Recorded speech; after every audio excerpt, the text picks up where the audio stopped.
In this example, we're going to look at the image of a semicircle under the squaring function.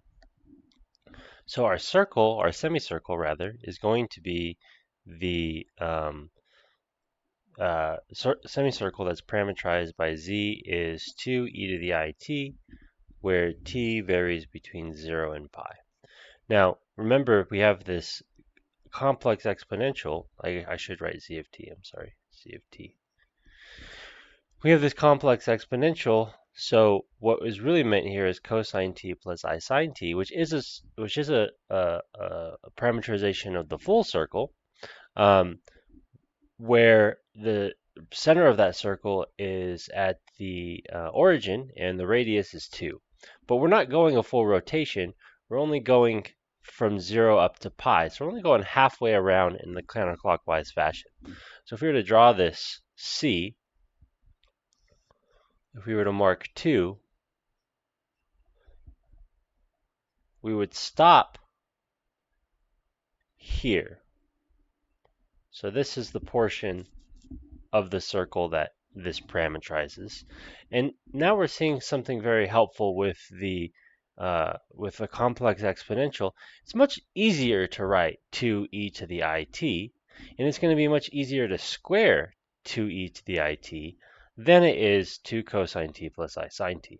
So complex exponentials coming in very helpful now. So we want to look at the image under the squaring function. So what's our image? Well, what we're going to do is, if this is like our f, usually we refer to this as f of z, and the image parameter, so the image variable is w. So we're going to look at f of 2e to the it, and f is the I will square u function. So we square that, and so that's 4e to the I2t, if we like. And again here, this is 0 less than or equal to t less than or equal to pi. Now something different happens. We still have the same time interval, so we're still going around in pi time, but we're going twice as fast because we have that 2 there.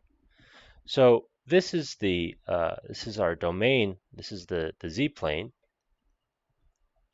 In the w-plane, what happens? Well, that circle, the radius gets squared, so the circle is stretched out by a factor of 2 in this case. And we go twice as fast. So the image, so our w, let's use a different color. Our w plane, we're going to have now a circle. Oops, we need more space than that. Let me go scroll down just a little bit more.